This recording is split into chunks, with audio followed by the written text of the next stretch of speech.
Shalom, shalom, selamat siang teman-teman Bang Joel dimanapun berada. Puji Tuhan kalau Bang Joel bisa bersama-sama dengan kalian guys. Terima kasih kawan-kawan semua yang sudah mendukung channel ini ya. Perkembangan channel ini dari awal sampai hari ini. Terima kasih kalian semua luar biasa kawan-kawan ya. Oke, teman-teman, pada kesempatan hari ini kita langsung gas saja ya kawan-kawan ya. Bang Joel mendapati sebuah video yang mantap jiwa ya. Jadi rupanya Bang Edis ini muncul dengan sebuah skenario yang sangat bagus ya. Dia mencari Muslim untuk diberitakan data-data dari mereka. Wah ini mantap jiwa ya. Jadi caranya Bang Edis agak sedikit lain memang. Agak lain memang ya Bang Edis sekarang kawan-kawan. Dia lebih soft, lebih kalem, lebih cool ya. Ketika dia berdialog dengan canda, dengan tawa gitu ya. Ini menarik kawan-kawan ya.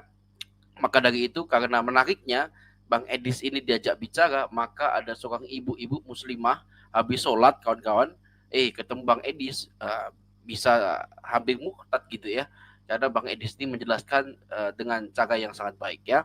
Oke kawan-kawan semua, kita akan lanjutkan langsung saja dengan videonya teman-teman ya. Kita langsung lanjutkan dengan videonya, diskusi Bang Edis dengan ibu-ibu ini ya kawan-kawan ya. Saya pikir ini akan mantap jiwa ya kawan-kawan ya. Yuk kita akan gas ya. Oke. Kita lanjutkan teman-teman ya.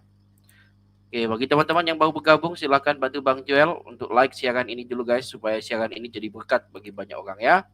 Oke, kita gas ya. Bersabarlah engkau. Jadi disuruh bersabar menunggu ajab itu. Karena malaikat itu memang naik sehari. Memang sehari dia, tapi kadarnya itu 50.000 tahun. Nah pertanyaannya, waktu itu yang saya ajukan kepada Juma, kalau ibu kenal Juma, dan pertanyaan itu membuat si Juma waktu itu saya sangat ingat sekali dia nangis di pojokan, ya. Saya bilang begini sama dia, kalau Jibril naik menghadap Allah itu dalam satu hari, tetapi kadarnya itu 50.000 tahun bagi umat manusia, lantas bagaimanakah mungkin umur Muhammad masih juga 40 ketika Jibril menemui Muhammad untuk yang kedua kalinya setelah peristiwa di Gua Hiro? Seperti itu Bu, silakan Bu. Kalau masalah waktu ya, kan gini di Al-Quran itu ada yang ayat muhakamat dan ayat mutasyabihat. Yang mutasyabihat itu hanya Allah yang tahu. Di situ di ayat ini bukan hanya Allah, ya, ya'lamu ta'wilahu illallah warrasikhuna fil ilmi. Jadi rasikhuna fil ilmi itu orang yang mendalami ilmu. Jadi bukan semata-mata Allah saja yang tahu, tapi Allah mempersilahkan bagi orang-orang yang ingin mengetahui takwil-takwilnya dipersilahkan. Tentunya juga ada syarat-syaratnya gitu. Mengetahui bahasa Arab. Oke, sedikit Ibu. Bang Salam aku turunkan dulu Bang, biar layarnya penuh Bang ya. Ya, silakan. Oke. Tadi Ibu mengatakan bahwasanya orang-orang juga mengetahui takwil dari ayat-ayat mutasabihat, Bu. Padahal menurut ayat ini tidak pernah dikatakan bahwa orang-orang yang berilmu itu mengerti takwilnya.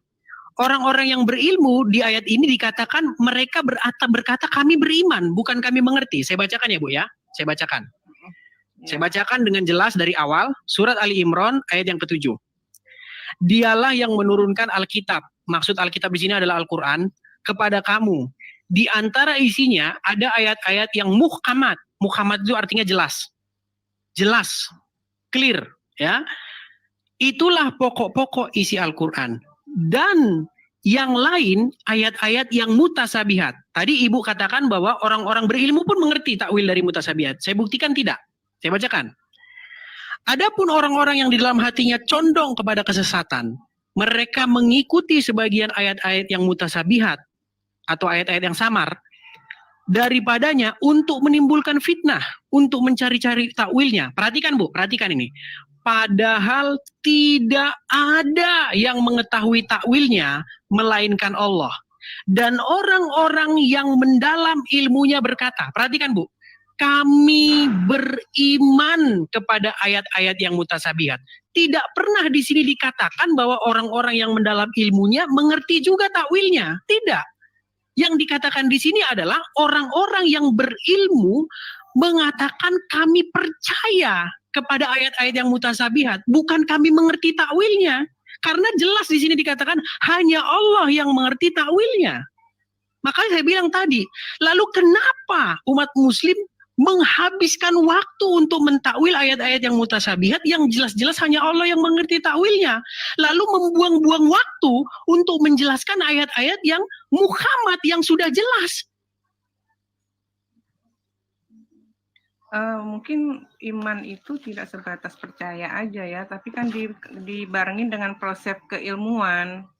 Jadi di situ, jadi Al-Quran memang ada yang bahkan ya yang muhkamat aja itu masih bisa ditafsirkan, apalagi yang mutasyabihat. Tapi itu juga ada batasnya. Jadi ada aturan-aturannya. Misalkan di sini ada spesifikasi, misalkan dalam dicondongkan dengan sejarah, dicondongkan dengan ibadah, dicondongkan dengan mungkin kalau bisa jadi itu dengan bahasa ya. Jadi masing-masing manusia memang terbatas, tapi spesifikasi itu akan menunjukkan bahwa penafsiran Al-Quran itu bisa dipercaya. Sebab penafsirannya itu bisa dibantu oleh Al-Hadis dan ilmu-ilmu yang lainnya gitu. Baik. Jadi memang takwilnya hanya Allah yang tahu. Kita dikasih batasan untuk berpikir. La'allakum ta'qilun. Jadi sebatasan berpikir dan mencocokkan keilmuan itu dalam kebenarannya gitu. Jadi kita memang nyari yang benar istilahnya gitu dengan berdasarkan ilmu-ilmu yang spesifikasi. Kita manusia, kita bukan malaikat dan bukan Tuhan, jadi yang mengetahui segala-gala. Jadi kita hanya dikasih batasan, ya, dikasih batasan dengan ilmu-ilmu tertentu, begitu. Ya, berarti Ibu sudah berarti Ibu sudah menarik ucapan Ibu bahwasanya orang-orang yang berilmu pun mengerti takwil dari ayat-ayat yang mutasabihat. Itu memang takwil itu dibatasi nama Allah. Kalau mereka itu dengan keimanan dan kepercayaan bisa diterima. Tapi kalau dia hanya menimbulkan fitnah, itu yang ditolak. Bukan Bu, di sini dikatakan begini Bu ya. Ibu kalau bisa buka juga ayat Qur'annya di situ Bu ya. Ali Imran ayat ke-7. Bunyinya begini loh Bu, jelas-jelas dikatakan begini. Padahal tidak ada satu orang pun yang mengetahui takwil dari ayat-ayat yang mutasabihat, melainkan Allah. Dan orang-orang yang mendalam ilmunya berkata, kami beriman kepada ayat-ayat yang mutasabihat. Tadi Ibu bilang, orang-orang yang berilmu paham, mengerti takwil dari ayat-ayat yang mutasabihat. Padahal tidak Bu, mereka hanya beriman, bukan dikatakan berilmu. Ilmu itu bagian dari iman. Jadi kita tidak bisa dikatakan percaya begitu saja tanpa dibarengin dengan batasan ilmunya gitu. Oke. Itu kan pendapat Ibu. Artinya di sini berarti fungsi dari dikatakannya bahwa hanya Allah yang mengerti takwilnya apa? Jadi memang misalkan kayak jangankan yang alif lam mim, memang manusia dibatasin itu. Ya, tapi apakah ada seseorang yang mengetahui takwilnya dari alif lam mim? Tapi boleh gitu ya. Sebagian ulama boleh menafsirkan alif lam mim itu gitu. Tapi nggak ada yang tahu memang. Nah, kalau tidak ada yang tahu, kenapa Bu harus ditakwilkan? Padahal jelas-jelas di sini orang-orang yang condong kepada kesesatan, mereka mengikuti sebagian ayat-ayat yang mutasabihat daripadanya untuk menimbulkan fitnah, untuk mencari-cari takwil. Malah justru dikatakan untuk mencari. Bu, di sini dikatakan loh Bu, untuk mencari-cari takwil. Makanya begini Bu, banyak menurut ulama ini arti alif lam mim ini, menurut si ini arti alif lam mim ini, menurut si A itu arti alif lam mim itu. Artinya beda-beda semua. Makanya tidak salah dikatakan bahwa umat muslim akan terpecah menjadi 73 golongan, yang satu golongan yang hanya diselamatkan. Karena apa? Karena ya makanya itu Bu, artinya begini, jelas-jelas dibilang di sini, hanya Allah yang mengerti takwilnya. Tetapi kenapa banyak orang membuang-buang waktu untuk mencari-cari takwil? Udah dibilang hanya Allah yang mengerti takwilnya. Dan kenapa juga menjelaskan ayat-ayat yang muhkamat? Coba Bu, muhkamat itu artinya apa? yang sudah jelas gitu. Sudah jelas. Yang sudah jelas. Kalau iya. sudah jelas dibikin Allah sudah jelas. Kenapa harus capek-capek dijelaskan lagi sama manusia?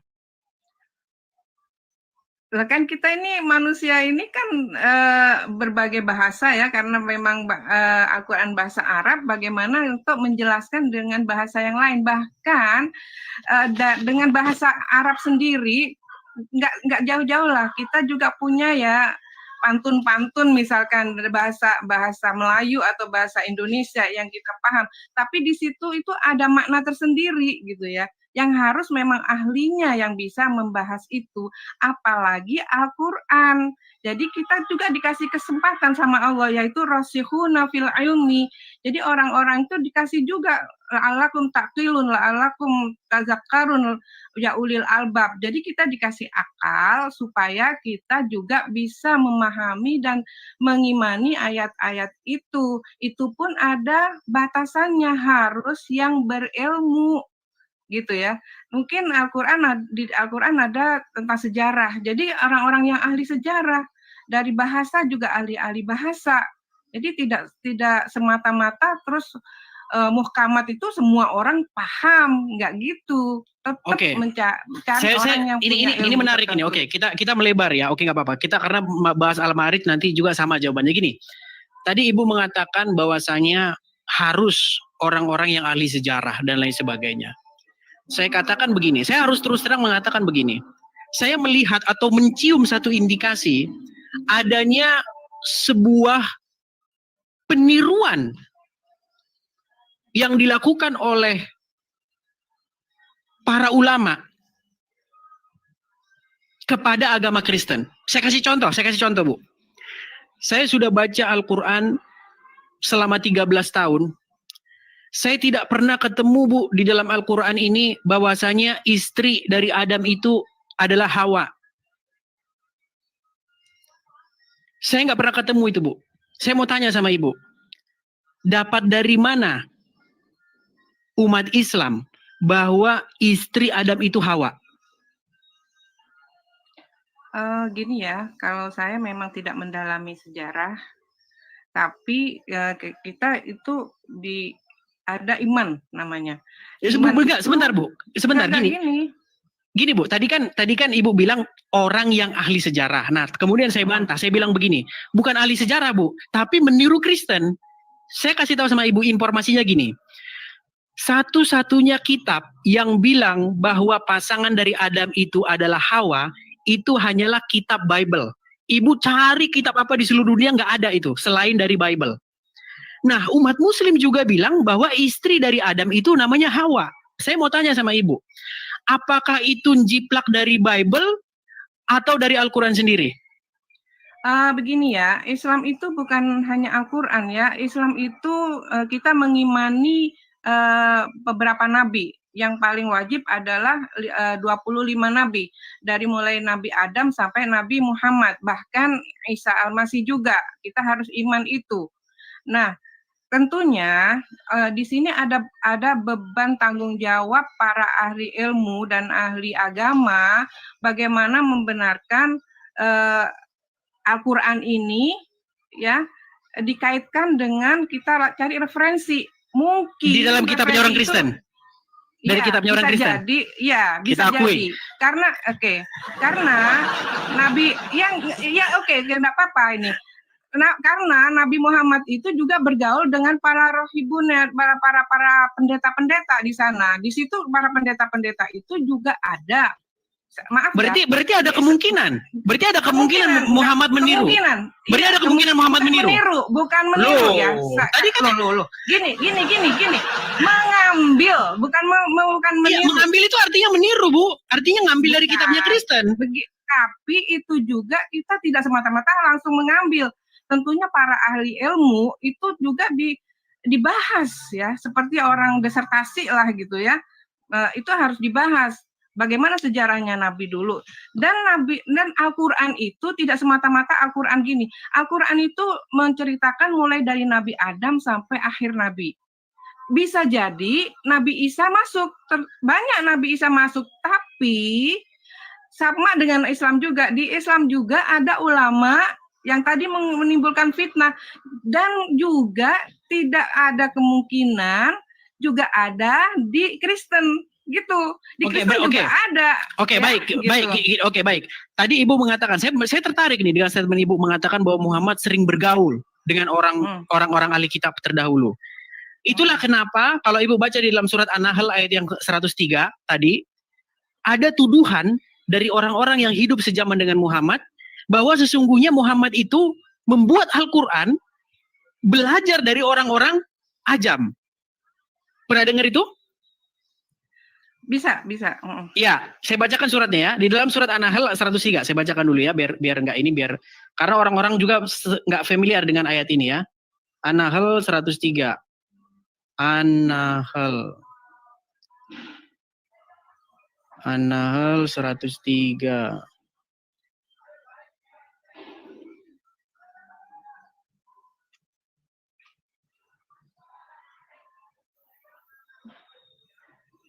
Ya, saya bacakan ya Bu ya. Nih, sesungguhnya orang-orang dan sesungguhnya kami mengetahui bahwa mereka berkata, mereka ini maksudnya orang-orang yang tidak percaya kepada Islam, ya.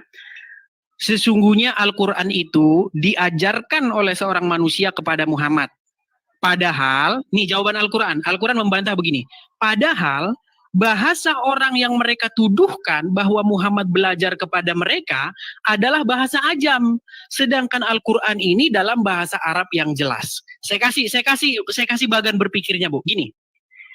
Orang-orang di zaman Muhammad nuduh, Muhammad itu sering bergaul dengan orang-orang ahli kitab seperti yang Ibu katakan. Berarti dia itu membuat Al-Quran itu dari orang-orang itu. Nah, terus Al-Quran bantah bilang begini, bagaimana mungkin kamu tuduh Muhammad belajar kepada mereka, sedangkan mereka itu berbahasa ajam.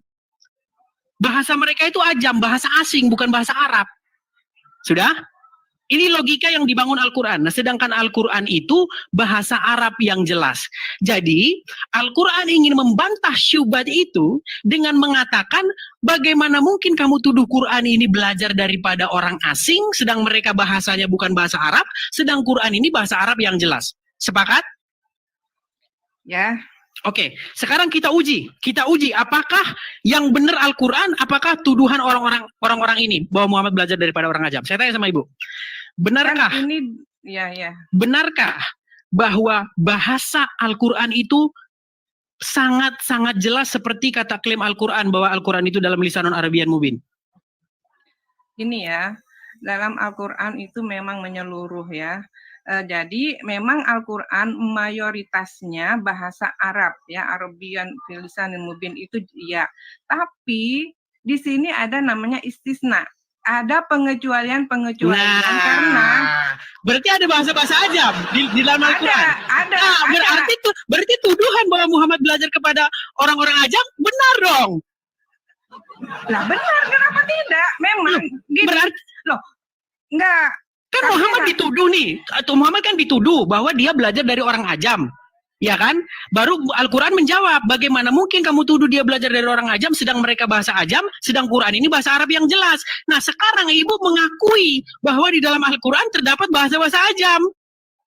Ada, memang seperti wa'abba itu, itu bahasa ajam. Nah makanya saya bilang itu benar, ya, Al-Quran memang lisanil Arabiyyan ya, tapi dalam bahasa manapun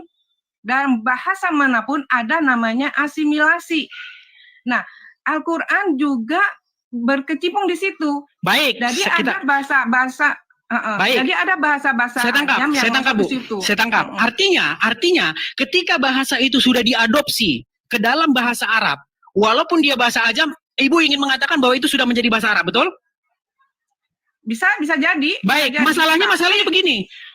Ya, problem seriusnya begini, Bu. Bagaimana mungkin Ibu katakan itu sudah diadopsi dan sudah dimengerti orang Arab, tapi ada bahasa-bahasa di dalam Al-Quran yang sampai detik ini orang Arab nggak tahu. Sampai detik ini orang Arab nggak tahu itu artinya apa. Saya kasih contoh. Misalnya di dalam surat Al-Kahfi, Asbabul Kahfi ya, cerita Asbabul Kahfi. Di situ ada kata-kata rokim. Yang sampai detik ini orang Arab nggak tahu itu apa. Apa arti rokim itu? Ada yang bilang itu katanya nama anjing.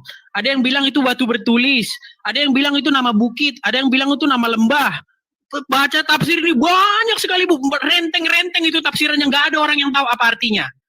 Makanya saya bilang begini, Bu, kalau memang klaim Al-Quran itu benar, bahwasanya Quran itu berbahasa Arab yang jelas, lisanun Arabian mubin, bagaimana mungkin orang Arab sendiri yang dari kecil bahasa Arab dia nggak tahu itu apa, itu nggak pernah ketemu bahasa itu dalam seumur hidupnya. Berarti tuduhan bahwa Muhammad belajar kepada orang ajam ini harus Ibu pertimbangkan.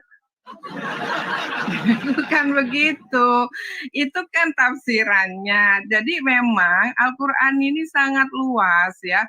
Namanya juga menceritakan dari zaman Adam ya, dari mulainya manusia sampai akhir ya, sampai akhir, bukan sampai Nabi Muhammad aja ya, sampai nanti kiamat, bahkan sampai nanti di alam kubur dan alam akhirat nanti gitu ya. Jadi di situ ada istilah, kalau kita membahas dengan ahli bahasa mungkin ketemu bahwa semurni-murninya bahasa pasti di sana ada namanya istisna, ada namanya spesialisasi. Saya sepakat Bu dengan Ibu. Tidak ada satu bahasa di muka bumi ini yang asli bahasa orang itu tersebut, pasti pakai bahasa serapan. Contoh, saya kasih contoh, bahasa serapan yang kita pakai, kalkulator. Kalkulator itu bukan bahasa Indonesia aslinya, tapi bahasa yang kita serap. Kemudian handphone, itu juga bahasa asing yang kita serap. Tapi ketika kita mengasimilasi sebuah kata, kita mengerti artinya, Bu. Tidak mungkin kita mengadopsi kata, kita nggak tahu apa artinya. Saya kasih contoh, kata rokim tadi. Di dalam surat Al-Kahfi itu, ayat yang ke-9 atau ke-8. Di situ ada kata-kata waroki ini. Dan kalau Ibu baca tafsir, menurut ini artinya nama anjing, menurut Cipulan namanya lembah, menurut nggak ada satupun yang tahu itu artinya. Bahkan kalau Ibu baca kitab-kitab tafsir, Ibnu Abbas sendiri mengatakan, Umar bin Khattab mengatakan ini adalah takuluf untuk mengetahui sesuatu yang di luar jangkauan saya. Yang Ibu baca tadi misalnya tentang apa tadi itu Ibu bilang di dalam surat Abasa itu tadi. Apa tadi? Kata apa itu? Mana wasal? Bukan mana. Abba. Karena kata Abba di dalam bahasa Arab itu artinya bapak. Arti Abba itu bahasa Arab itu bapak, kata dasarnya bapak. Tapi kalau Ibu baca terjemahan itu artinya jadi rumput, rumputan artinya. Nah, itu tumbuhan. Nah, ternyata Bu, kalau Ibu pernah baca buku yang berjudul The Syro-Aramaic of Quran, ya, itu buku yang ingin merekonstruksi bahasa asli Al-Quran itu apa. Di dalam buku itu dijelaskan, diuraikan panjang lebar, ternyata kata Abba itu adalah bahasa Syria, yang artinya itu adalah tanam-tanaman, tumbuh-tumbuhan. Nah, makanya tuduhan bahwa Muhammad belajar dari orang ajam itu, Bu, itu bukan tuduhan sembarangan. Bukan tuduhan yang main-main. Mereka tidak asal tuduh. Mereka itu punya bukti-bukti bahwa ini Al-Quran ini pasti bukan bahasa Arab ini. Ini bahasa campur-campur menurut pikiran mereka. Makanya Quran membantah, membuat sebuah klaim yang mengatakan bahwa Quran ini bahasa Arab yang jelas. Tapi nyata Ibu sendiri mengakui bahwa di dalam Al-Quran ada bahasa-bahasa yang bukan bahasa Arab. Begini ya, kalau kita bicara dengan orang ahli bahasa mungkin itu sudah jelas ya. Ya, sebab bahasa itu bisa mengklaim kita ini bahasa Jawa, kita klaim bahasa Jawa, tapi kadang-kadang ada juga serapan gitu. Jadi Al-Quran pun tidak salah. Al-Quran tidak salah kalau Al-Quran sendiri bilang ini Arabian, ya itu nggak salah. Sebuah serapan itu sudah mutlak di dalam seluruh bahasa. Nah, kalau tadi memang belum diketahui kosakata yang di surat Al-Kahfi itu memang tugas untuk bagaimana kita itu bisa menyelami Al-Quran. Jadi makanya dalam Islam, setelah kita mengkaji, setelah kita membahas, setelah kita benar-benar meneliti itu, kita pasti terakhir itu wallahu a'lam. Kita sandarkan kebenaran itu kepada Allah. Nah, batasan manusia ada istilahnya, oh ini ternyata cocoknya dengan kata ini. Oh cocoknya ini. Itu nanti ada rangkaian ahli bahasa, kerjasama dengan ahli antropologi, kerjasama dengan ahli sejarah, dan lain-lain. Jadi kita akan bahkan kita juga dengan ahli Injil gitu ya, dengan ahli Injil, karena Injil juga disebutkan dalam Al-Quran ba'duhum benar dan ba'duha juga kita harus dikaji gitu. Iya, masalahnya begini Bu. Oke, baik, terima kasih. Saya terima jawaban Ibu. Tapi masalahnya gini, fokus kita kan adalah kepada klaim Al-Quran yang mengatakan bahwa Quran itu berbahasa Arab yang jelas. Iya, tapi bisa jadi. Tapi begini Bu. Boleh. Tadi itu boleh. Iya, masalahnya gini Bu. Masalahnya kenapa kalau Quran itu betul-betul bahasa Arab, tapi tidak ada satu orang Arab pun yang mengerti itu maknanya. Pak Ibu tadi bilang dengan mengatakan begini, itu tugas kita untuk memahaminya. Ujung-ujungnya nanti jawabannya wallahu alam. Nah, sekarang begini Bu, masalahnya begini. Tujuan kalau Ibu baca di dalam surat Yusuf ayat yang kedua, di situ dikatakan begini. Quran ini diturunkan kepada kamu dalam berbahasa Arab supaya kamu memahaminya. Jadi latar belakang kenapa Quran ini diturunkan dalam bahasa Arab supaya kamu bisa memahaminya. Tetapi Ibu baru bilang ternyata ada ayat yang nggak bisa dipahami. Lalu apa tujuannya Quran itu dibuat bahasa Arab supaya untuk dipahami tapi orang nggak bisa paham? Nah, ini menurut saya Bu, ini kebetulan saya 13 tahun, saya Kristen Bu ya, Kristen tapi bahasan saya itu memang Al-Quran, 13 tahun lamanya saya mendalami Al-Quran.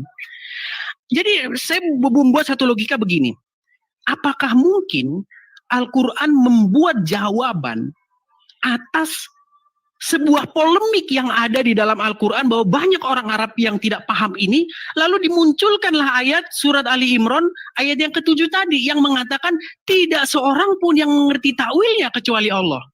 Di dalam benak saya nih Bu, di dalam benak saya, apakah ayat itu dibuat sebagai alibi supaya iman itu bisa bertahan?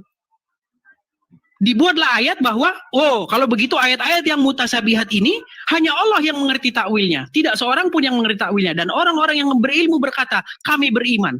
Pertanyaan saya kepada Ibu, apakah ayat itu dibuat untuk menjawab sebuah alibi dari klaim Al-Quran bahwa tujuan Al-Quran itu dibuat dalam bahasa Arab supaya dipahami, tapi ternyata setelah orang Arab baca dan juga nggak paham, dibuatlah ayat itu. Silakan Bu. Ini ya, kalau dalam Al-Quran sendiri atau Rasulullah bilang juga gitu ya, bersabda bahwa orang Arab itu bukan semata-mata bangsa yang dilahirkan di Arab. Kalau dalam hadisnya ya. Jadi siapa saja yang memahami bahasa Arab, siapa saja yang mempelajari bahasa Arab dan menggunakan bahasa Arab, itulah Arabian. Jadi jangan mengklaim bahwa orang Arab itu tidak tahu, ya karena dia tidak ada ilmunya. Tapi bagi orang Arab yang berilmu, saya rasa paham, gitu. Gini Bu, ini bukan masalah kita tidak tahu Bu. Saya kasih contoh misalnya begini, kalau ada kalimat bahasa Indonesia begini, makan telur kereta api gitu. Makan telur kereta api kipas angin. Semua orang Indonesia dia ngerti kata-katanya itu ngerti. Tapi yang saya bahas di sini Bu, bukan soal mengerti maknanya, tapi terjemahannya itu nggak ada. Saya kasih contoh. Saya buat kalimat begini. Tungkriung, kerakucak, buru kutuk. Semua orang Indonesia nggak ada yang tahu itu apa, karena itu bukan bahasa Indonesia. Nah, yang saya maksudkan di sini Bu, bahwa ada ayat di dalam Al-Quran Bu, yang kosakatanya itu orang Arab itu nggak tahu apa, dan mengatakan ini bukan bahasa Arab ini. Bahkan Umar bin Khattab ya dikatakan di dalam tafsir mengenai kata Abba itu tadi ya dalam surat Abasa itu, dia nggak tahu, dia orang Arab loh Bu. Umar bin Khattab orang Arab. Kemudian siapa? Bapaknya Aisyah? Bapaknya Aisyah siapa? Abu Bakar. Dikatakan kan kalau Ibu baca tafsir itu kan, Abu Bakar, kemudian Umar bin Khattab tidak tahu apa itu arti Abba. Iya kan? Bagaimana mungkin Bu? Di situ dikatakan bahwa Quran itu bahasa Arab. Gitu loh. Aduh, kita kalau tentang bahasa kita kembali ke ahli bahasa aja ya. Mungkin ahli bahasa itu bisa menjelaskan bahwa memang ada serapan-serapan kata ya yang memang masuk ke dalam bahasa tertentu gitu. Tidak terkecuali bahasa di Al-Qur'an itu sendiri. Mengenai makna yang belum diketahui itu tugas kita. Bahkan tugas orang Kristen juga. Nah, saya di sini mencoba memberi pemahaman, Bu, kepada teman-teman saya Muslim. Cuman banyak yang nuduh saya dibilang, ngapain kamu bahas gitu? Gini loh, teman-teman ya. Waktu saya baca Quran, ini juga mungkin termasuk kritik kepada Ibu. Ibu juga bisa bantah ini. Waktu saya baca Quran, terus-menerus berkali-kali dibilang dalam Al-Quran itu, beriman kepada Injil, kepada Taurat, beriman kepada Injil, kepada Taurat, beriman kepada Injil, kepada Taurat. Tapi yang saya lihat umat muslim banyak yang alergi. Waktu saya bilang Injil alergi, saya bilang Taurat alergi. Mereka lebih senang membaca kitab tafsir Bukhari, tafsir Ibnu Katsir, tafsir Jalalain yang sama sekali tidak pernah disebut sekalipun oleh Al-Quran. Al-Quran mengatakan jika kamu ragu-ragu tentang apa yang diwahyukan kepada kamu, tanyakanlah orang yang membaca kitab sebelum kamu, bukan sesudah. Kalau kitab Ibnu Katsir kan sesudah Quran. Kitab Jalalain kan sesudah Quran. Kenapa umat muslim malah merujuk kepada kitab yang sesudah Quran? Bukan merujuk kepada kitab yang sebelum Quran seperti yang Quran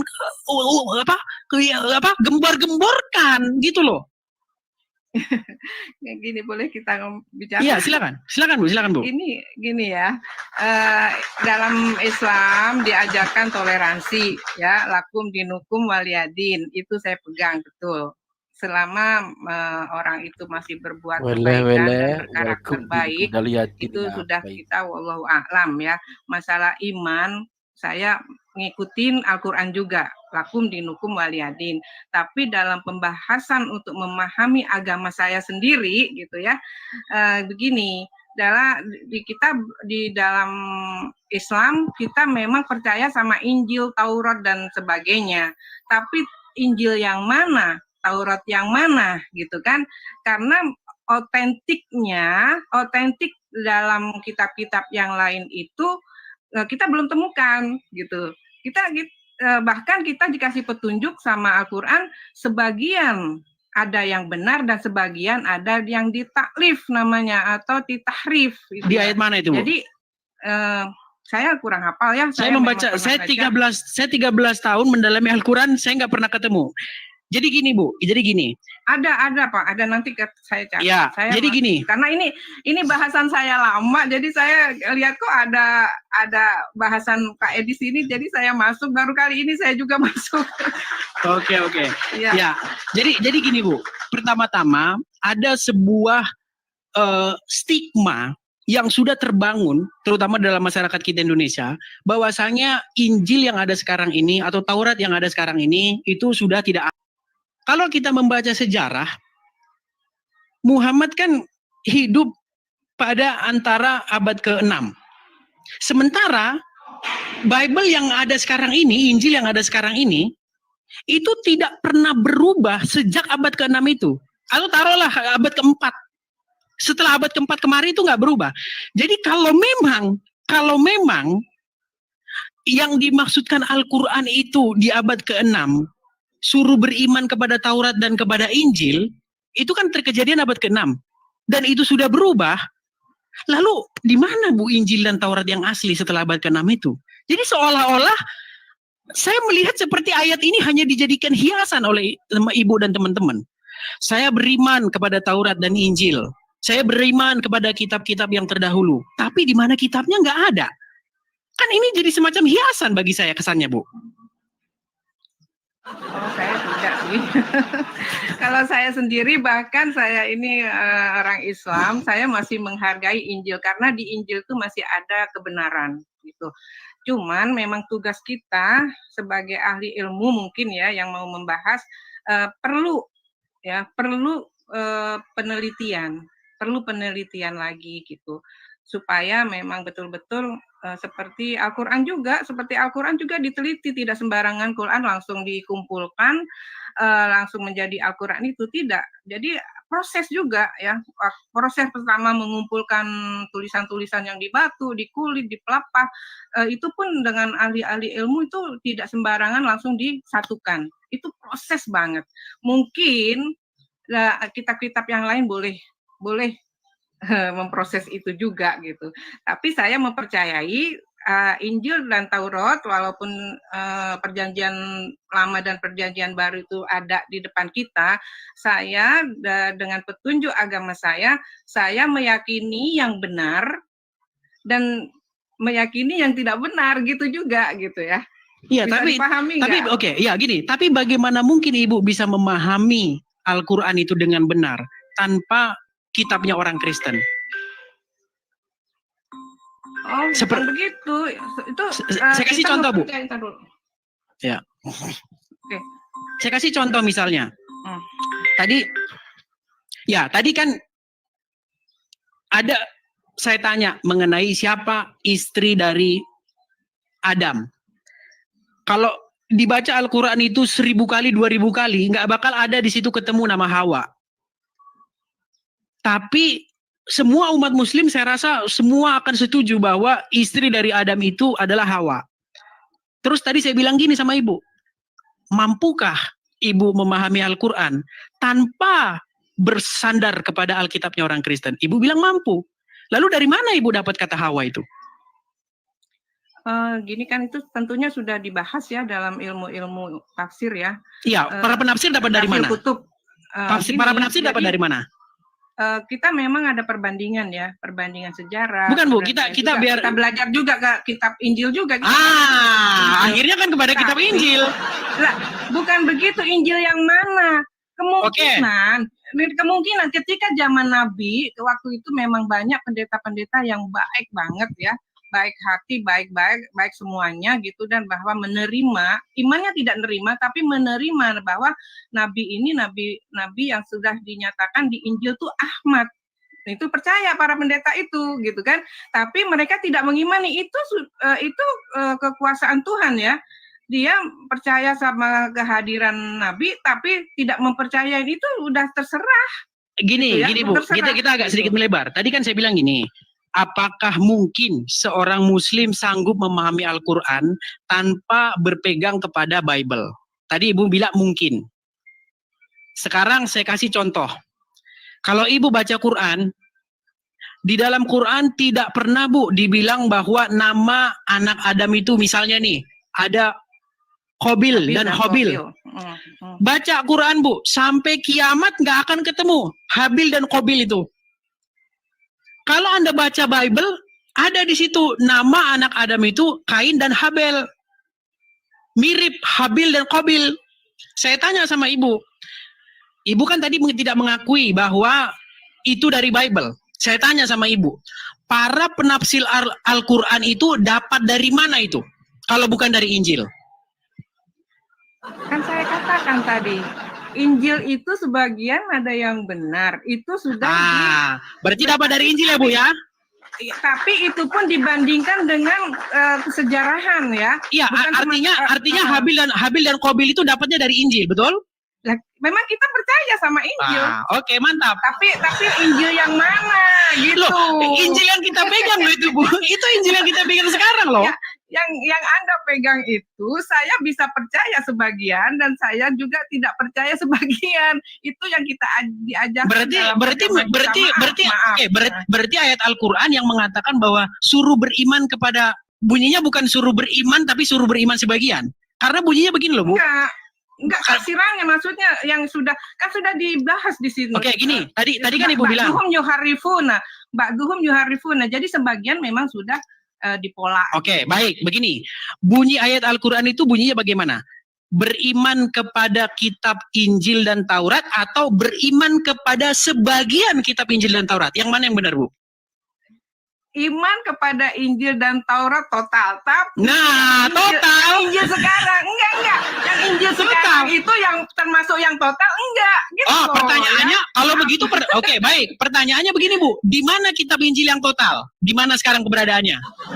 Ini tugas kita bersama. Kalau memang tidak diketemukan, Kita udah 1400 tahun, Bu. Udah 1400 tahun, udah habis waktu. Iya, tapi otentiknya itu belum ada satu.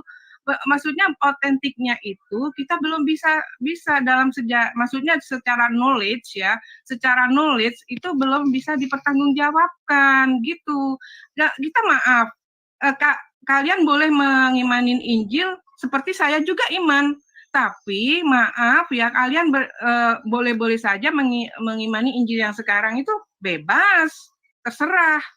Tapi kami juga kasih kebebasan bahwa Betul, kami Bu. mengimaninya yang benar saja gitu. Betul, Bu. Kita bebas, Bu, saling menghargai. Cuman artinya begini, ada sebuah tanggung jawab untuk membuktikan apa yang kita yakini dalam kajian sesama kita antar bangsa untuk dialog, antar anak bangsa untuk dialog.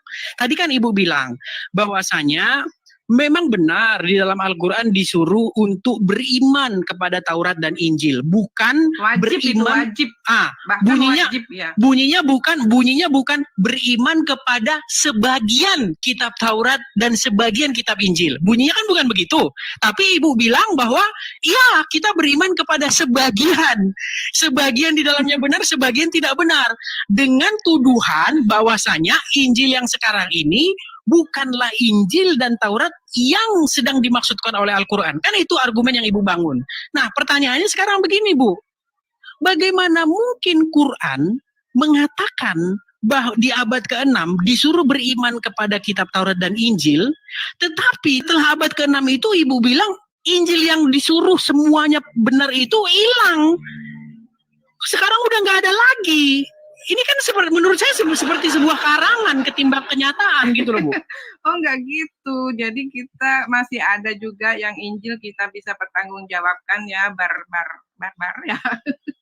Itu Injil Barnabas ya, Injil. Oke, di dalam Injil Barnabas baik begini. Itu sudah dibahas oleh para ulama. Para ulama pun sudah mengatakan bahwa Injil itu tidak bisa dipercaya. Ada satu statement dari satu Injil itu yang tidak bisa dipercaya. Statementnya itu adalah bahwa Yesus itu bukan Al-Masih, tapi yang Al-Masih itu kalau nggak salah Muhammad di dalam Injil itu malahan. Ini kan bertentangan dengan Al-Quran sendiri. Begitu. Bu, baca kajiannya, Bu. Di dalam Injil Barnabas dikatakan bahwa Yesus itu bukan Al-Masih. Makanya para ulama pun mengatakan ini Injil nggak bisa dipercaya. Gitu loh, Bu. Artinya sebuah kesia-siaan. Ya, silakan, Bu. Enggak lah, enggak. Kita sih bukan bingung, bukan apa ya. Karena kita kan juga berdasarkan keiman kita tidak bisa tidak beriman kepada Nabi Musa maupun Nabi Musa. Semua iman yang Rasul 25 itu wajib kita imankan dengan kitabnya juga. Cuman mungkin karena kitab itu tidak terpelihara gitu ya, memang mungkin karena politik, karena macam-macam dahulu ya. Tapi saya lihat itu menjadi iman yang kosong, Bu. Karena Ibu bilang. Oh tidak. Kita bagaimana kita mengatakan kita beriman kepada Injil, kepada Taurat, mempercayai isinya, tapi barangnya nggak ada, Bu. Bukankah itu iman yang kosong? Enggak, kita sejarahnya ada. Barangnya, Bu.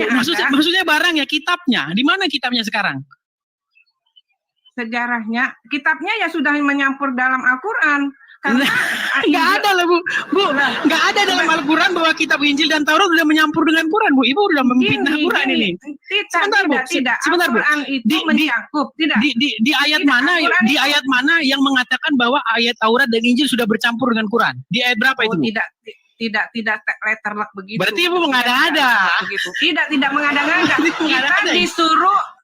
Kita disuruh mengimani Nabi dengan kitabnya. Iya, tapi kalau barangnya nggak ada, makanya saya bilang kita disuruh mengimani Nabi dan kitabnya, tapi barangnya nggak ada. Bukankah itu yang disebut dengan iman hampa? Tidak, kita sudah dikasih Al-Quran, itu sudah mencakup semua. Gini, Bu, ini mohon maaf sekali ya ibuku ya, gini, Bu. Jadi ada yang saya lihat, ada pengaruh stigma masyarakat yang kuat sekali yang membuat Ibu tidak bisa percaya kepada Al-Quran. Gini, maaf saya bilang kalau saya katakan tidak percaya Quran. Karena gini Bu, Quran mengatakan, berimanlah kepada kitab Taurat dan Injil. Lalu karena stigma masyarakat, karena para ulama sudah mengatakan belajar Quran dari kitab tafsir Ibnu Katsir, dari kitab Jalalain dan sebagainya yang tidak pernah disebutkan Al-Quran. Jadi saya lihat ibu lebih percaya kepada para ulama yang menyuruh memahami Al-Quran lewat kitab tafsir Ibnu Katsir, kitab Jalalain dan kitab-kitab tafsir lainnya ketimbang Al-Quran sendiri yang menyuruh ibu untuk beriman kepada Taurat dan Injil. Gitu loh. Enggak begitu. Saya lihat seperti itu. Enggak begitu. Kitab tafsir-tafsir lain itu bukan disetarakan dengan kitab suci. Itu cuma menerangkan, bukan kitab suci. Sementara Al-Quran itu kitab suci, Injil kitab suci, Taurat kitab suci. Yang kami imanin, yang dipegang Nabi Musa dan Nabi Isa. Ya, sebab sudah dikatakan sebagiannya sudah munharifun, itu jadi kita juga kita percayanya sama Al-Qur'an akhirnya gitu loh. Karena kita dikasih petunjuk. Tapi Allah sangat bijaksana. Allah membebaskan lakum dinukum waliyadin. Terserah gitu. Kita nggak tahu, Tuhan bisa jadi Tuhan nanti sayang juga sama nonis ya, karena mungkin kebaikannya, karakternya kita nggak tahu, itu kebijakan mutlak dari Tuhan. Cuman kita dikasih petunjuk. Nah, petunjuk itulah yang kita pegang. Tapi nggak pernah loh Bu, nggak pernah loh dikatakan bahwasanya bahwa kitab tafsir Ibnu Katsir, kitab tafsir Jalalain, kitab tafsir ini, kitab tafsir itu sebagai rujukan atau petunjuk disebutkan oleh Al-Quran. Nggak pernah disebutkan Bu. Yang menjadi kitab petunjuk, yang menjadi kitab petunjuk dan kitab penjelasan itu udah disebutkan dalam Al-Quran Bu. Al-Quran, Taurat, Injil, Jabur. Tapi kenapa yang saya lihat umat muslim kok malah yang jadi kitab petunjuk malah kitab Sahih Bukhari, kitab tafsir ini, kitab tafsir itu, yang nggak pernah sama sekali disebutkan Quran.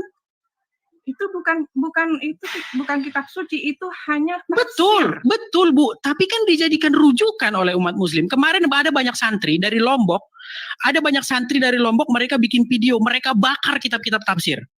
Kenapa anak-anak itu melakukan semacam itu? Enggak, memang ada kejadian, bisa cek aja di YouTube bahwa anak-anak pesantren membakar kitab tafsir. Ibu cek aja. Makanya kan sekarang kan udah zaman internet Bu. Banyak orang itu yang punya ekspresi tapi takut. Mereka punya pandangan yang berbeda tapi takut dipersekusi, takut dibilang penistaan. Mereka melakukan ekspresi dengan membakar kitab-kitab tafsir itu dengan bilang begini. Saya nggak salahkan kitab tafsir ini, kata dia di dalam video itu, masih bisa dicek, mungkin videonya masih ada, cek aja di YouTube. Dia bilang begini, saya nggak salahkan kitab ini, yang saya sayangkan semua orang Islam sudah dibikin nggak bisa keluar dari kitab ini, penafsirannya dengan Al-Quran. Jadi mereka merasa terkangkang atau mereka merasa terkungkung oleh yang namanya Ibnu Katsir, Jalalain dan lain sebagainya, sehingga mereka tidak boleh punya pandangan lain selain dari pandangan mereka.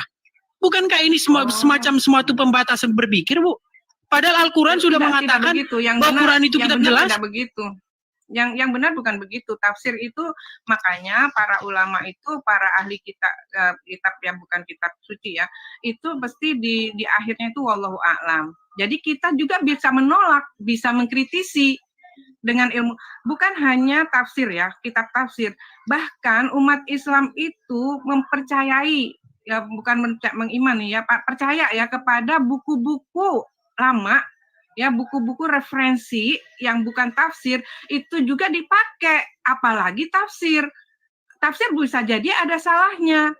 Kitab yang buku-buku referensi yang lain juga bisa jadi ada salahnya. Nah, tugas kita bagaimana untuk otentik keilmuan ini bisa kita dapatin. Iya, kalau kita merujuk kepada Al-Quran, Bu, artinya begini, bahwa untuk memahami Al-Quran itu disebutkan dalam satu ayat, jika kamu ragu-ragu tentang apa yang kami wahyukan kepadamu, maka tanyakanlah orang yang membaca kitab sebelum kamu. disuruh nanya kepada orang-orang yang membaca kitab sebelum kamu. Tapi kenyataannya di lapangan, Bu, orang Islam nanya apa? Apa pernah orang Islam nanya kepada orang yang membaca kitab sebelum kamu? Malah nanyanya kepada kitab yang orang membaca kitab sesudah Quran. Bukankah ini kebalik-balik, Bu? Saya bilang. Enggak begini. Jadi orang mufassirin, namanya itu orang-orang ahli tafsir itu, orang mufassirin itu tidak semata-mata menafsirkan gitu, tapi itu ada kaitannya dengan keilmuan yang sebelumnya, otentik referensi juga ya. Jadi di buku-buku tafsir itu ada referensinya semuanya. Bisa jadi salah, bisa jadi gitu ya. Cuman ya tugas kita ini yang mana kita cari yang benar. Kalau memang ini sudah benar dan bisa diotentikan dengan keilmuan yang lain, ya sudah. Wallahu alam gitu. Wallahu alam maksudnya ya benar gitu.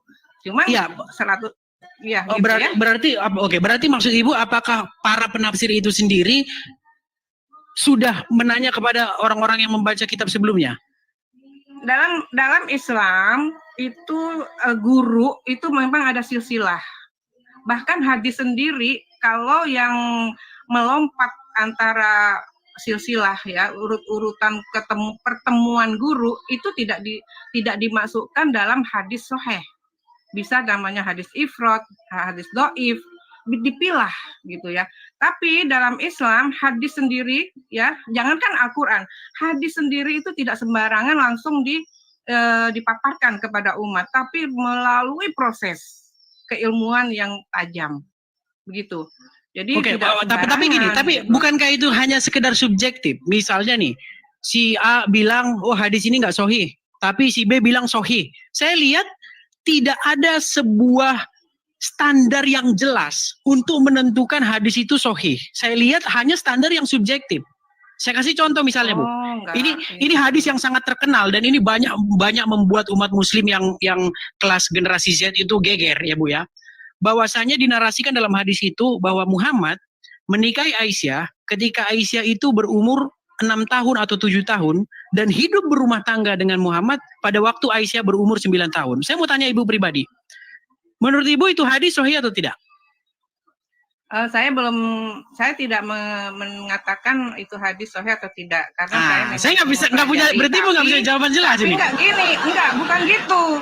Gimana? Tapi kalau memang di dalam kitab itu sudah ada yang menyatakan itu hadis itu sahih, ya kita lihat, kita teliti gitu. Kalau saya tidak bisa langsung bilang oh iya itu sahih gitu, enggak. Saya harus bisa apa yang saya. Berarti Ibu di awang-awang?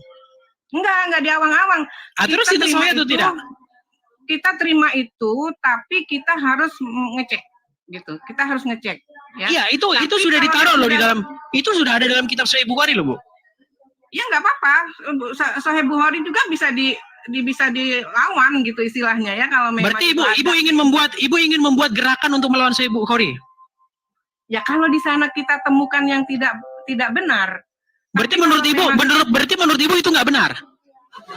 Itulah makanya bukan kita percaya Sahih Bukhari itu sudah diteliti sedemikian mungkin ya. Begitu juga ilmu kedokteran ya. Ilmu kedokteran dari turun temurun oke, itu udah benar. Tapi sewaktu-waktu kalau kita ketemu dengan hal yang tidak bagus ya, apa malpraktek atau gimana, itu tergantung manusianya. Baik, begitu juga hadis. Berarti kesohihan hadis itu hanya ditentukan karena itu tidak baik, walaupun itu sekalipun fakta. Gini ya, kita saya melihat Ibu membantah kesohihan hadis itu hanya karena itu tidak baik, sekalipun itu fakta. Kalau tidak baik, maka menurut Ibu tidak sahih. Bukan itu nyata, beritanya bisa kita terima, tapi alur kesohihannya juga kita harus teliti. Kalau memang sudah mutafakun alaih, itu namanya sudah dibahas sama para ulama, kita percaya dulu. Kalau memang kita niat untuk membenarkan, harus kita teliti dan tidak bisa saya sendiri gitu. Bukan, yang saya tangkap begini. Saya melihat ada hati nurani Ibu yang mengatakan bahwa pernikahan atau menikahi anak di bawah umur itu menurut Ibu tidak baik. Saya melihat aura itu di dalam diri Ibu. Sehingga Ibu ketika saya tanya, apakah hadis itu benar Muhammad menikahi Aisyah itu umur 6 tahun atau 7 tahun dan hidup berumah tangga umur 9 tahun, Ibu tidak bisa memberi jawaban tegas. Ibu di awang-awang saya lihat. Nah, pertanyaan, oke, kalau gitu itu sahih atau tidak, Bu? Aduh, saya kan sudah bilang, ini sudah dinyatakan para ulama muttafaqun alaih. Kita terima dulu. Kalau kita punya niat, oh ini kebenarannya sampai di mana, boleh kita teliti lagi. Berarti apakah para ulama itu sedang mengatakan bahwa Bukhari yang membuat kitab itu bohong, meriwayatkan kabar bohong? Enggak lah. Terus mutafakun alaih itu sudah terpercaya, bukan bohong. Iya, terus bagi ibu sendiri itu benar gitu ya? Kalau saya niat, oh ini ada misalkan salah satu hadis ya. Oh ini kayaknya dalam keilmuan atau dalam sejarah agak melenceng misalkan nih. Nah, ini perlu dibahas, perlu diteliti. Oke, artinya ulama-ulama zaman sekarang yang hidup di tahun 2024 lebih pintar daripada Bukhari. Oh, tidak hanya kepintaran ya. Di dalam Islam tuh amanah, pintar, bertemu dengan guru yang amanah juga gitu kan. Kata-katanya itu persis gitu ya, sanadnya gitu ya, dan rawinya itu sudah disaring istilahnya gitu. Jadi kita harus percaya itu karena sudah muttafaqun alaih. Tapi boleh jadi generasi ini kalau menemukan sesuatu yang janggal, bisa jadi bisa meneliti lagi, nggak masalah. Kenapa janggal? Itu. Kenapa janggal, Bu? Kenapa janggal? Kalau ada, saya bilang kalau ada, kalau menemukan. Kalau bukan, kalau menurut Ibu, oke. Menurut Ibu, ayat yang membahas Muhammad menikahi Aisyah berumur 6 atau 7 tahun dan hidup berumah tangga ketika Aisyah berumur 9 tahun, janggal atau tidak? Gini ya, untuk kemaslahatan mungkin bisa jadi ketenangan orang tua apa, jadi Aisyah diserahkan kepada Nabi Muhammad bisa jadi. Jangan kan di Arab ya, di Madura begitu. Baru brojol aja sudah dijodoh-jodohin, bisa jadi gitu ya, bisa jadi tidak masalah. Tapi kepastiannya gimana nih Bu? Saya nggak ngerti asal tidak ada kekerasan. Kalau saya begitu, kalau di situ ada rahmah, ada kebaikan, nggak masalah.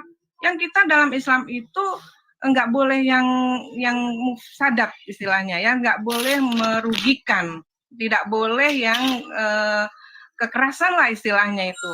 Begitu. Silahkan saja kalau sudah cocok, nggak masalah gitu. Bagi negara Indonesia misalkan dikasih batas umur 17 atau 21 itu sah-sah saja dikasih peraturan itu. Kenapa? Untuk menjaga kemaslahatan. Tapi di sana ada juga orang yang menikah di bawah umur tapi tidak membawa kemudorotan, nggak masalah bagi saya. Gitu. Asal tidak ada kekerasan. Dalam Islam itu tidak boleh kekerasan. Oke, baik Bu. Jadi ini karena berhubung diskusinya sudah panjang lebar, mungkin apakah Ibu ingin menyediakan kepada teman-teman muslim yang lain atau mau dilanjutkan?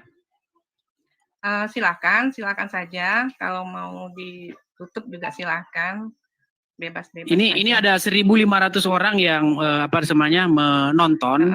Cuman maksud saya, ya, jadi maksud saya gini Bu, kita kan sebenarnya yang kita bahas tadi itu mengenai para malaikat ya, dan Jibril yang naik menghadap Allah itu yang kadarnya itu 50.000 tahun. Ya. Jadi jawaban Ibu bagaimana itu tadi Bu? Bisa jadi ya, karena memang Allah juga menciptakan langit itu 60 tahun malah gitu ya. Itu hitung-hitungan akhirat, karena kita belum tahu akhirat ya, dinisbatkan satu harinya itu sekian tahun gitu ya, sekian tahun lamanya. Itu sih nggak masalah bagi saya. Kenapa dipermasalahkan? Jadi apa yang salah di situ? Bukan gini, jadi kan di situ kan dikatakan karena malaikat Jibril naik menghadap Allah itu satu hari, yang kadarnya itu 50.000 tahun, bagaimana mungkin ketika Jibril datang lagi untuk kedua kalinya, umur Muhammad itu masih juga 40. Ya kan azab itu belum jadi. Mungkin azab itu ya Bukan bisa nih. ditafsirkan kiamat. Coba Ibu ada bisa ditafsirkan kiamat nanti gitu. Bukan, kita nggak bisa. Ibu ada Al-Quran nggak di situ? Ada Al-Quran nggak di situ? Di Google aja. Ya, coba dibacakan dulu Al-Ma'arij ayat yang ke-1 sampai ke-5.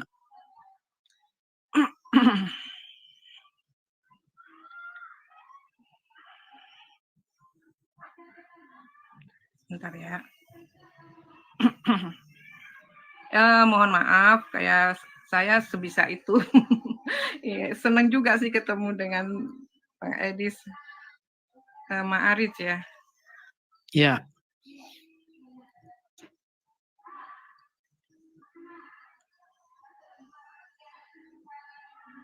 1 sampai 5.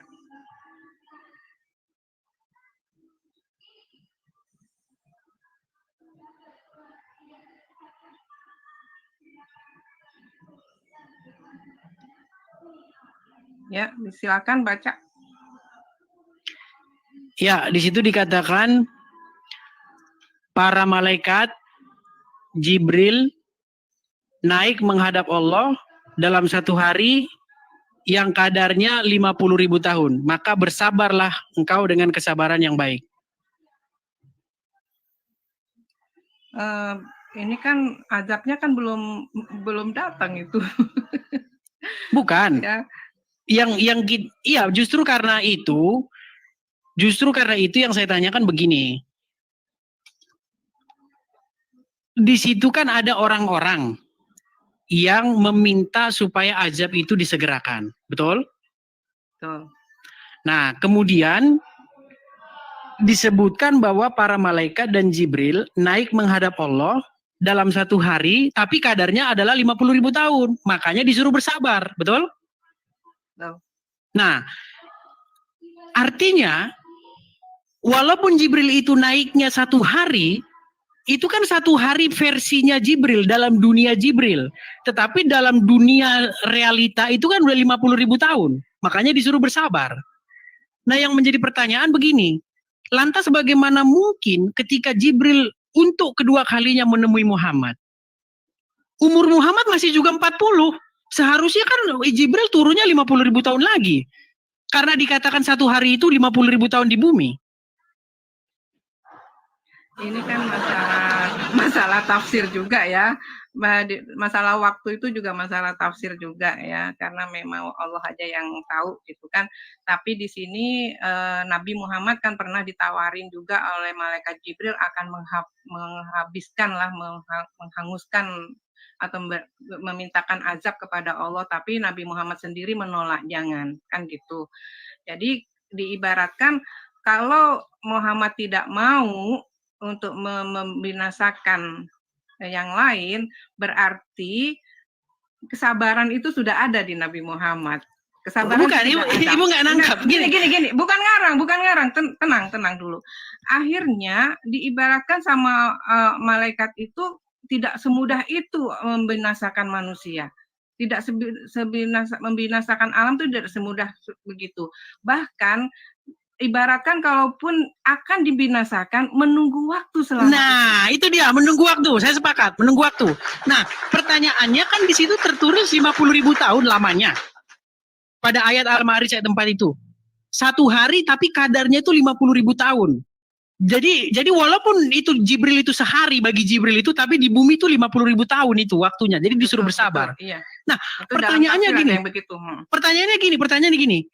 Lalu Jibril yang konon katanya satu hari perjalanan itu 50.000 tahun di bumi itu, ketika kedua kalinya bertemu Muhammad setelah peristiwa Gua Hiro, bagaimana mungkin umur Muhammad masih 40 juga?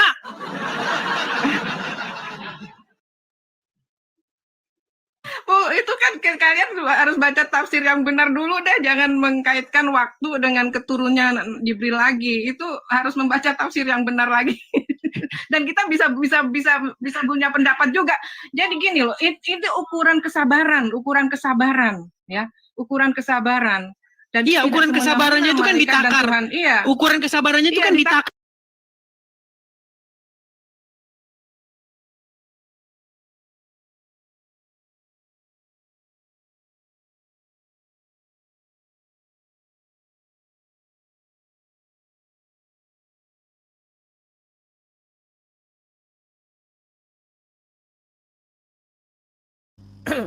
Oke guys ya.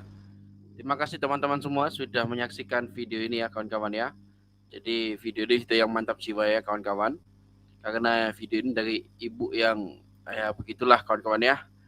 Memang mereka itu kalau di apa namanya itu ditanyakan tentang ajarannya, aduh mereka itu kelimpungan guys ya. Oke teman-teman, terima kasih semuanya sudah menyaksikan video dari Bang Joel. Terima kasih kawan-kawan yang sudah mendukung Bang Joel sampai hari ini. Terima kasih ya. Python 150, terima kasih sudah komen, sudah mendukung channel ini kawan-kawan. Bila teman-teman terus ingin menyaksikan channel ini, terus dukung Bang Joel guys ya. Dengan cara like, subscribe, dan share video ini. Semoga video ini bermanfaat buat kita sekalian. Terima kasih para admin yang boleh mengamankan di live chat. Terima kasih semuanya. Kita ketemu lagi dalam video selanjutnya. Salam dari Bang Joel. Sehat selalu. Tuhan Yesus memberkati kita sekalian. God bless you guys.